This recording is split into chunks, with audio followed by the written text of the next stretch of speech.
नमस्कार, स्वागत है आपका हमारे YouTube podcast channel echoes from the dark में। आज की कहानी हमें लिखी है रोहित कौल जी ने श्रीनगर, जम्मू कश्मीर से। अगर ऐसी सच्ची घटनाएं सुनने में आप इंटरेस्टेड हैं, तो हमारा चैनल सब्सक्राइब करना न भूलें। वो कौन सी जगहें हैं जिनके नाम सुनते ही दिल में एक अजीब सी सिहरन दौड़ जाती है? हाँ, मतलब हर शहर, हर हाईवे पर कोई ना कोई ऐसी जगह होती है। बिल्कुल। भारत में ऐसी अनगिनत सड़कें, घाटियां और मोड़ हैं जिनकी अपनी कहानियां हैं, अपने राज हैं। आज का हमारा ये एपिसोड एक ऐसी ही कहानी पर है। अच्छा। ये हमें श्रीनगर के रोहित कौल ने एक चिट्ठी में भेजी है। और ये कोई सुनी सुनाई बात नहीं, बल्कि उनके और उनके परिवार के साथ 7 साल पहले घटी एक घटना का पूरा ब्यौरा है। तो ये एक फर्स्ट हैंड अकाउंट है। हाँ, इस चिट्ठी में जम्मू से पहलगाम के रास्ते में पड़ने वाली एक कुख्यात जगह का जिक्र है, खूनी नाला। खूनी नाला नाम ही काफी है। दिलचस्प बात यह है कि कैसे कुछ जगहों के नाम ही उनके साथ जुड़ी कहानियों और डर को जिंदा रखते हैं। सही बात है। ये नाम सुनते ही एक एक्सपेक्टेशन बन जाती है कि यहाँ कुछ असाधारण, कुछ आम नहीं हुआ होगा। नहीं है, बल्कि ये हमारे यकीन और हमारे लॉजिक की सीमाओं पर भी एक बहुत बड़ा सवाल खड़ा करती है। और ऐसी पर्सनल टेस्टिमनीज अक्सर हमें उन जगहों के बारे में लोक कथाओं से ज्यादा बताती हैं। देखते हैं कि ये सफर हमें कहाँ ले जाता है। तो रोहित अपनी चिट्ठी में लिखते हैं कि ये बात करीब 7 साल पहले गर्मियों की छुट्टियों की है। उनका परिवार यानी वो, उनके पिता अनिल कौल और माँ शोभा कौल जम्मू की गर्मी से बचने के लिए पहलगाम जा रहे थे। ओके। काम की वजह से उन्हें निकलने में थोड़ी देर हो गई। जब तक वो बनिहाल की सुरंग पार करके घाटी में पहुंचे, सड़कें लगभग खाली हो चुकी थी और घड़ी में रात के 1:30 बज रहे थे। और यहीं से कहानी का वो क्लासिक सेटअप तैयार होता है जिसके बारे में हम अक्सर सुनते हैं। देर रात सुनसान पहाड़ी सड़क और एक बदनाम जगह जिसका जिक्र पहले ही हो चुका है। ये माहौल साइकोलॉजिकल रूप से हमें किसी अनहोनी के लिए तैयार कर देता है। बिल्कुल। रोहित लिखते हैं कि उनके पिता ड्राइव करते हुए उन्हें उस जगह के बारे में बता भी रहे थे। गाड़ी खूनी नाला के उस हिस्से में पहुंचती है जिसके बारे में अनिल जी ने पहले ही चेतावनी दी थी। मतलब दिमाग पहले से सतर्क हो गया था। हाँ, एक ऐसी जगह जहां अजीब हादसों की कहानियां आम हैं। गाड़ियां बिना किसी वजह के पलट जाती हैं, ब्रेक फेल हो जाते हैं और सबसे अजीब बात, ड्राइवर्स अक्सर क्रैश से पहले कुछ देखने का दावा करते थे। ये पैटर्न बहुत कॉमन है, खासकर भारत की सड़कों से जुड़े कहानियों में। और तभी उस घने अंधेरे में गाड़ी की हेडलाइट्स की रोशनी में उन्हें सड़क के किनारे एक औरत दिखाई देती है। किसी औरत का दिखना जो मदद मांग रही हो। लेकिन यहाँ सवाल ये उठता है, क्या ये वाकई कोई था या फिर देर रात ड्राइविंग की थकान, जिसे हाईवे हिप्नोसिस भी कहते हैं, उसका असर था? ये एक वैलिड पॉइंट है और शायद रोहित के परिवार ने भी एक पल को यही सोचा होगा। लेकिन जो आगे हुआ वो इस थ्योरी को थोड़ा कमजोर करता है। अच्छा। रोहित उस औरत का हुलिया बताते हैं, लाल और काली रंग की साड़ी पहने हुए, बारिश में पूरी तरह भीगी हुई और गोद में एक बच्चे को कसकर पकड़े हुए। ओके। उसका चेहरा बिल्कुल भावहीन था, थका हुआ और आंखें खोखली सी लग रही थी। उसने हाथ देकर लिफ्ट मांगी। रोहित लिखते हैं कि उनकी माँ शोभा जी बहुत हिचकिचाई, लेकिन उनके पिता ने गोद में बच्चे को देखकर गाड़ी रोक दी। ये एक बहुत ही मानवीय दुविधा है ना? हाँ। एक तरफ सुनसान रात का डर और अनजान का खौफ, और दूसरी तरफ एक बच्चे के साथ एक औरत की मदद करने की नैतिक जिम्मेदारी। ज्यादातर लोग शायद वही करते जो रोहित के पिता ने किया। सही कहा। उन्होंने दरवाजा खोला और वो औरत पिछली सीट पर रोहित के बगल में आकर बैठ गई।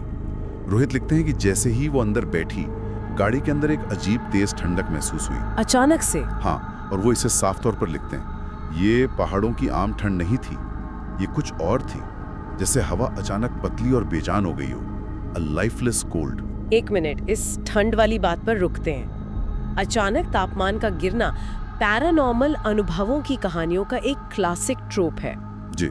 लेकिन इसकी एक संभावित मनोवैज्ञानिक वजह भी हो सकती है।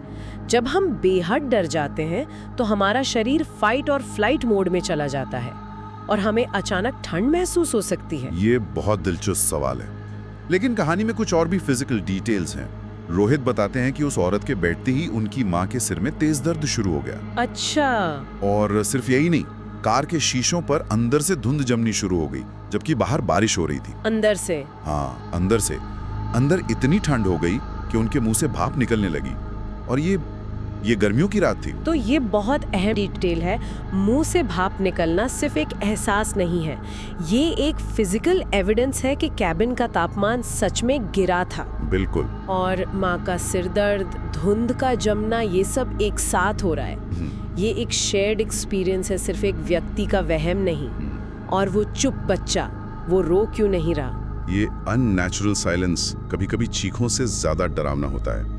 माहौल इतना तनावपूर्ण हो गया था कि कोई कुछ बोल नहीं रहा था। आखिरकार रोहित के पिता ने हिम्मत करके पूछा, बहन जी कहाँ जाना है? और जवाब? उस औरत ने बिना किसी इमोशन के बिल्कुल सपाट आवाज में जवाब दिया, श्रीनगर। और अब कहानी का सबसे हैरत अंगेज मोड़ आता है। ओके। वो बेचैनी में खिड़की से बाहर देखने लगते हैं और उन्हें वही औरत उसी लाल और काली साड़ी में उसी बच्चे को गोद में लिए सड़क के किनारे खड़ी दिखती है। वो सीधे उनकी कार को घूर रही थी। एक मिनट, वो औरत कार के अंदर भी है और बाहर भी, एक ही समय पर? हाँ, रोहित अपनी चिट्ठी में लिखते हैं, माई ब्लड लिटरली फ्रोज। उनका खून जम गया। उन्होंने सोचा शायद ही उनका वहम है। उन्होंने धीरे धीरे डरते हुए अपनी बगल वाली सीट की तरफ देखा और सीट खाली थी। कोई औरत नहीं, कोई बच्चा नहीं, वो बस गायब हो गई थी। यहीं पर रुकते हैं। कोई आवाज दरवाजा खुलने की या हवा के झोंके की? चिट्ठी में साफ लिखा है, कोई दरवाजे की आवाज नहीं, बिल्कुल सन्नाटा, जैसे वो वहां कभी थी ही नहीं। यही वो डिटेल है जो इस कहानी को एक मामूली डरावनी कहानी से एक बेहद परेशान कर देने वाले अनुभव में बदल देती है। सही बात है। यहाँ भौतिकी के नियम, हमारी रियलिटी की समझ टूटती हुई दिख रही है। इसे बाय लोकेशन कह सकते हैं। ये वो मोमेंट है जहां लॉजिक पूरी तरह से फेल हो जाता है। वो बस हवा में घुल गई। उस खाली सीट को देखकर रोहित की मां की चीख निकल जाती है। उनकी चीख सुनते ही अनिल जी समझ जाते हैं कि कुछ बहुत गलत हुआ है। बिना कुछ सोचे समझे, हाँ, बिना पीछे देखे एक्सीलरेटर पे पैर रख देते हैं। गाड़ी में मौत जैसा सन्नाटा था। कोई कुछ नहीं बोलता, कोई पीछे मुड़कर देखने की हिम्मत नहीं करता। वो बस उस जगह से, उस अनुभव से दूर भाग रहे थे। और जैसे ही सुबह की पहली किरण आसमान में दिखाई देती है और वो अनंतनाग शहर की सीमा में पहुंचते हैं, रोहित की मां का सिरदर्द अचानक गायब हो जाता है। सूरज की रोशनी के साथ सिरदर्द का जाना, ये दिखाता है कि कैसे वो एक्सपीरियंस उस जगह और उस अंधेरे से कितना गहरा जुड़ा हुआ था। ये एक सिंबॉलिक चीज भी है ना? बिल्कुल। अंधेरा मतलब डर और रोशनी मतलब सुरक्षा। उनकी शरीर और दिमाग ने शायद तभी जाकर रिलैक्स किया जब उन्हें लगा कि वो उस जगह के प्रभाव क्षेत्र से बाहर आ गए हैं। लेकिन कहानियां खत्म नहीं होती। बाद में जब वो पहलगाम पहुंचे और एक होटल में रुके तो वहां का मालिक बातों बातों में जिक्र करता है, और ये मैं रोहित की चिट्ठी से कोट कर रहा हूँ। ओके। आप लोग रात में आए, शुक्र है सलामत पहुंच गए। वो खूनी नाला वाला रास्ता रात में ठीक नहीं है। वहां एक औरत दिखती है बच्चे के साथ। लोग अक्सर मदद के लिए उठा लेते हैं, फिर वो गाड़ी से गायब हो जाती है। ये सुनकर उनके रोंगटे खड़े हो गए। ये जो स्थानीय लोगों से पुष्टि मिलती है, जिसे कोरोबोरेशन कहते हैं, ये साइकोलॉजिकल लेवल पर बहुत मायने रखती है। हाँ, उनके निजी अनुभव को एक तरह की सार्वजनिक पुष्टि मिल गई थी। इससे उस व्यक्ति को ये एहसास होता है कि जो उसने महसूस किया वो सिर्फ उसका वहम नहीं था, बल्कि वो किसी बड़ी और पुरानी कहानी का एक हिस्सा बन गया है। और यही बात रोहित को सबसे ज्यादा परेशान करती है। वो अपनी चिट्ठी के अंत में एक बहुत गहरी बात लिखते हैं। वो कहते हैं, What haunts me isn't fear alone, it's the logic that failed. मुझे सिर्फ डर परेशान नहीं करता, बल्कि लॉजिक का फेल हो जाना परेशान करता है। हाँ, कोई दरवाजे की आवाज नहीं, गर्मियों में कार के अंदर ठंड का कोई कारण नहीं, और सबसे बढ़कर एक ही औरत को एक ही समय में दो जगह देखना। डर समय के साथ कम हो सकता है, लेकिन एक अनसुलझी पहेली हमेशा परेशान करती है। हमारा दिमाग हर चीज के लिए एक लॉजिकल एक्सप्लेनेशन ढूंढता है। जब वो नहीं मिलती तो वो घटना हमारे जहन पर एक गहरी छाप छोड़ जाती है। रोहित ये भी बताते हैं कि आज 7 साल बाद भी जब भी उनका परिवार उस हाईवे से गुजरता है तो उनके पिता खूनी नाला के पास कभी गाड़ी धीमी नहीं करते, चाहे दिन का ही समय क्यों ना हो। ये एक तरह का पोस्ट ट्रॉमेटिक रिस्पॉन्स है। लेकिन यहाँ ट्रॉमा का सोर्स कोई फिजिकल घटना नहीं है, बल्कि एक साइकोलॉजिकल रप्चर है। उनकी हकीकत कुछ पलों के लिए टूट गई थी। तो इसका क्या मतलब निकाला जाए? क्या ये सिर्फ देर रात थके हुए दिमाग का वहम था, या उस जगह की कहानियों का सामूहिक असर, या फिर कुछ और? रोहित की चिट्ठी एक बहुत ही दमदार और चिलिंग बात पर खत्म होती है। Some spirits aren't trapped, they're waiting।